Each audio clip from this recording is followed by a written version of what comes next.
And now, here's your host of Shaping Success, Wes Tankersley.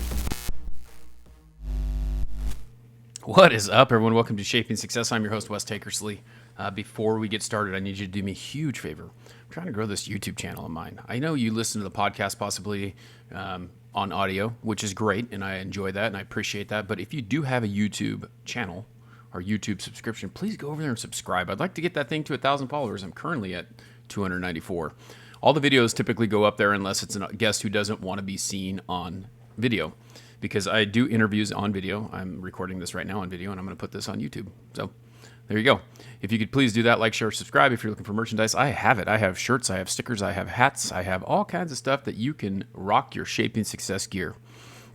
Thanks for tuning in. As you can see, I have a dryer behind me because some of you may know that we had a flood about 4 months ago. It's taken them 4 months to start repairing stuff. I actually went back in and put the doors up. I put everything kind of back together so that we could kind of live in this space. They had plastic on the floors, and they're like, oh, we'll be here soon to fix it, and we'll just leave that down because when they come to repair it, well, 4 months later, they're here. So we finally got this big, giant, huge hole in our ceiling repaired. They repaired the laundry room's drywall and painted. It's good to go, but now they have to install all the trim back in there, put the sink and the countertop back in there. It's just been a nightmare. So this is a temporary recording space. We were actually putting in an offer on a lot today, so I'm hoping by the end of the year or the beginning of next year, we will be in our new home, and I actually have a dedicated studio space that will be soundproof, that will sound much better than what this does, and it's going to be awesome. I'm super excited for it. I can't wait. There's a little light. For that to happen. If you've been tuning in, you know that on Monday I release an interview episode, and then on Wednesdays I release a me talking episode, just talking about some of the things that go on in my life, some of the things that help you to be a better person. For me personally, because a lot of times I'm thinking about it and I'm working on it and I'm going through those things myself, and I want to talk to you about those and just let you know that these are some of the tools that I use to help myself on a daily basis. I am trying, and this is one of the things that I think about a lot, is I'm trying really hard to be a more positive person. It does not come very natural. And my wife and I have been married for 22 years, and a lot of the things that we do, we don't always agree on, but we learn how to negotiate and compromise, and that's why our marriages last so long, is we're able to do that.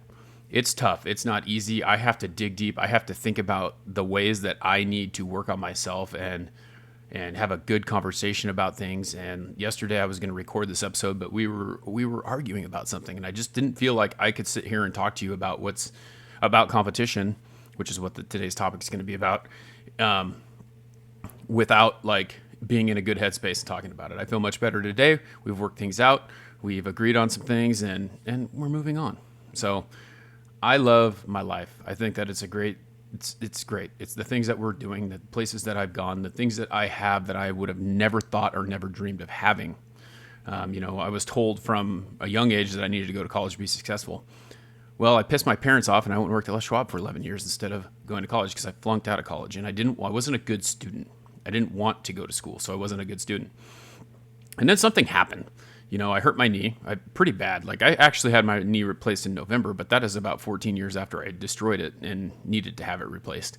I had another surgery, that they basically told me if I continued to do the things that I was doing, if I continued the job that I had before, then I would be done. So I would need a new knee soon. And I was like 32, it's like 30, I was really young, and you don't get a knee replacement at that age. I mean, you shouldn't get one at 40. But I did because I had to get it done because it just wasn't feeling right. It wasn't good for me anymore, and it was to a point where it was time to do it. So I did it. But besides that, it was like, all right, so I'm going to have to choose a new career, and I guess I just decided that I was going to go back to college. So I went back to college and became a teacher. What I was going to college for in the beginning anyway. I wanted to be a teacher. I wanted to be an athletic trainer. I wanted to be a coach. Those are all the things that were very important to me. And I realized very quickly in 4 years, and I thought, when I got there, when I started teaching at my first job, that I was going to get my master's degree, because you know what, if I'm going to be in education, I'm going to go all in. If I have to start paying student loans back, then I'm going to have to start paying them back right now. And then if they do, like, as teachers, it doesn't happen. Just so you know, there's people who think that teachers get student loan forgiveness, because I know that I would have never gotten it because my mother-in-law, who teaches the same thing, it's like you have to really meet these qualifications that government tells you they're going to, if you're in the public sector, that they're going to forgive them. They don't do it. They don't do it. So people have to pay back all these student loans that they say that they falsely told you that they're going to forgive them after you pay on them for 10 years. But the idea was that if I paid on them for 10 years, then they would be forgiven. So I might as well go get some more loans and get my master's degree while I was teaching. So by the end of the fourth year, I had finished my master's degree, and then I decided I wasn't going to teach anymore. So anyway, that's the thing. It's like you have to be willing to understand that being told something doesn't necessarily jive. So being told that I had to go get an education to work, it wasn't the same thing. It wasn't what I thought it was going to be. It wasn't something that fulfilled me. I was a teacher. I was helping people be better, but there's too much going on in society today where parents think that their kids fail because the teacher's a bad teacher instead of making them be responsible for their own actions by not, like I was a PE teacher, kids wouldn't dress down, kids wouldn't participate, and they would expect just to get an A, just to pass PE because it was PE. Well, that didn't work in my class. That wasn't the way that I did it. So it was an interesting situation, and I just decided, screw it, I'm done. I'm not going to do it. But then I went into this full-time sales job, and I decided that it's 100% commission, and it's all on me. And this is where the competition comes in, right? Because when you start at a company, you want you want to be the top dog. I want to be the top dog. I personally want to be the best that I can be no matter what, and I want to be better than the guy that's doing the same thing next to me. So we have, 3 or 4 salesmen. I'm one of them, and my idea is to be the top dog. My idea is to be the owner. My idea is always up, always better every single day. And so what that turned into was me, because I'm a true competitor, a competition person, competing with these other salesmen, trying to be better than them. And I talked to my boss. I'm like, hey, can you just kind of give us their numbers every single day? I'd like to know what it is. I'd like to compete with those numbers. I would like to beat those numbers and have something in front of me telling me, hey, this is it. Because that's how it was. It was like, for me, it was like eye on the prize, right? I played football in high school. I played baseball in high school. My true love is baseball, but I was really good at football. And, I say really good, like I wasn't great. Like I didn't get, Pac-10 was what I wanted. I wanted a Pac-10 scholarship, which is now Pac-12. One of the big leagues in the Northwest. Oregon State, Cal, bunch of different teams, UCLA, USC, they were all in that league at the time. And I got to the school that I got a scholarship to was an NAIA school, and I was done. I wasn't going to do it because I thought I was better than I was, but I was a small guy. I should have thought about the position that I played in high school, but you don't think about that. They just put you where they put you. So anyway, I loved baseball though. So football's a team sport. Baseball's a team sport, but they're a little different. Baseball is more of an individual team sport, and your success personally in baseball determines the success of the rest of the team. So if you are the best baseball player on that team and you're one part of the 9 people, you do an awesome job. Football is the same way, but it's a little more on the individual in baseball because you got one pitcher, one batter. You got 11 man on the field going against 11 man on the field. So like if you miss a block, it might not be that big of a deal because someone else can pick it up and make that happen. But if you're at the plate and you're swinging the bat and you don't hit the ball, nothing happens. So I don't know. It's always been one of those things that it's a love for that game. Well, back to the job part where I'm competing with other people, I'm trying to be better than those other people. And then you start thinking about like, how is that person better than me? What is that person doing? What are this? And I started to realize that it was making me be a negative person. It was making me think about all the things that they got that I didn't get. So why did you get a better lead? Why did you get, why did you get a better track? Why did you get all these things? What's the difference between what you're doing and what I'm doing, and why am I not so good? So I started looking a little bit deeper into it. And I realized that my competition wasn't them. My competition was me. And you don't close all the deals that you get. And when I started to realize this, and it was a great conversation, I sat down with my employer yesterday and we were talking about it, and it was like, I got to this point where I didn't take the no's personal, and I took the yeses and decided what did I do right in the yes situation to create a close, right? To make the sale better. And so then I started thinking about, well, what can I do to fix my closing ratio? What can I do to fix the selling that I'm doing? And I started to realize these things, and they started to click, and I started to think, you know what? I just need to be better me. I have people call me and say, hey, you know, how do you do this? How do you do that? Whatever. And it's like, I just do it. Like, I just realized that this is what we need to hear. We are not the lowest price window covering company in the state. What we do have is great service. And I sell customers on the service, but they don't buy from my company. They buy from me. So I'm making it so that I am a better salesman personally and making a better relationship with the customer so that they trust me and would like to buy from me. And, you know, there's a fine line, right? Because you think about the snake oil collar salesmen that just tell you what you want to hear. They don't tell you the truth about what's going on with the deals and things like that. And it's tough because that's the way that they're trained to sell things. But I've never been a person who could just sell the highest priced thing to someone without having a reason to do it. So when I first started, I was always selling this one product because I believed this product was the best based on what I was doing. And I started to learn more and more about them, and that company started to be not quite as good as this other company. And then realizing and having the confidence in the fact that you can do it.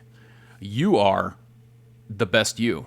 So as long as you're always trying to grow and build on that, and then you're looking within, because a lot of times we look at what's going on everywhere else instead of looking on what's going on with ourselves. So instead of competing with myself, I was competing with other people. And when I started to think about what I could do to fix my situation and work towards being a better me, things started rolling. And I started having more sales and started closing more deals, and I am more profitable than the other people.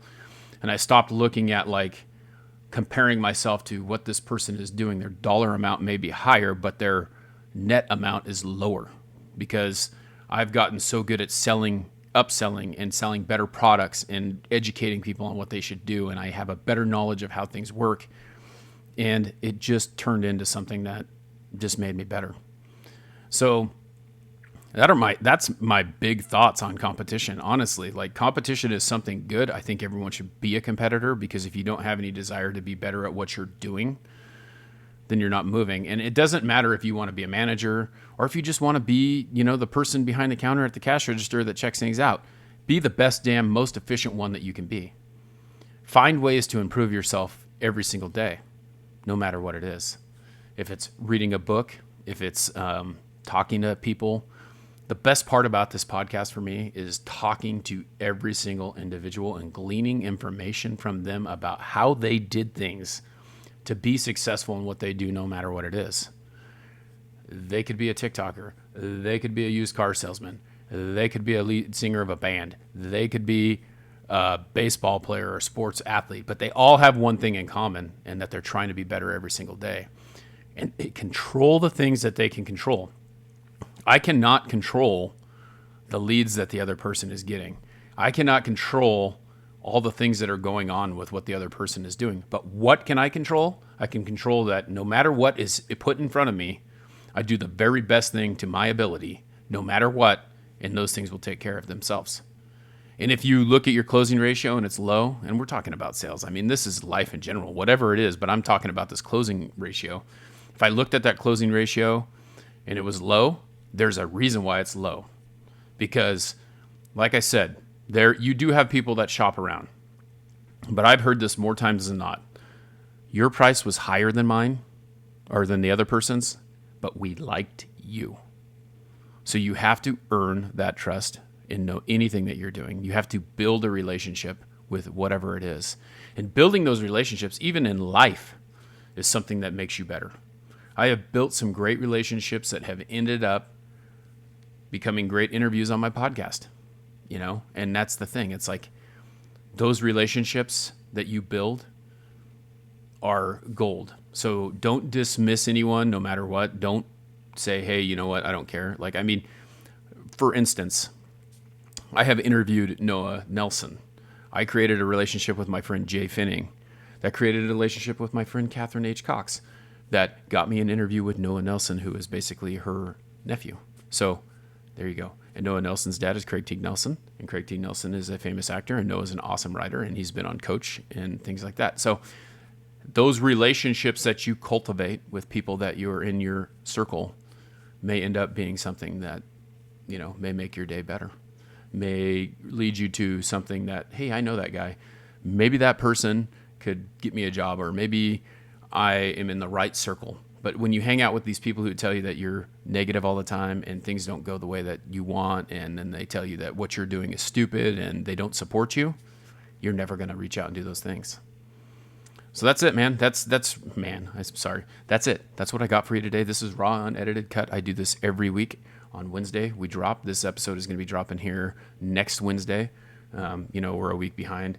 So it's September 22nd, but I want you to think about that. Think about the competitions that you're in. Think about how you look at it.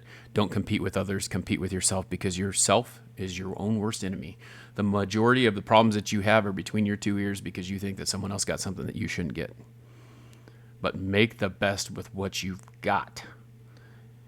Some people may kick you down, but that doesn't mean that you still don't have the tools to be successful in the things that you have. Control what you can control. Love you all. Like I said, please subscribe to YouTube. Please subscribe to the podcast. Please write reviews. The podcast is everywhere. Apple Podcasts, you can leave a review. Spotify, you can too, but you got to listen to 3 episodes, which I hope that, you find this useful and you do listen to more than just one episode. But anything helps. Share it. Subscribe. That's the cheapest thing you can do. If you guys are looking for merch, I got some. Until next time, I challenge you to find the shape of your success.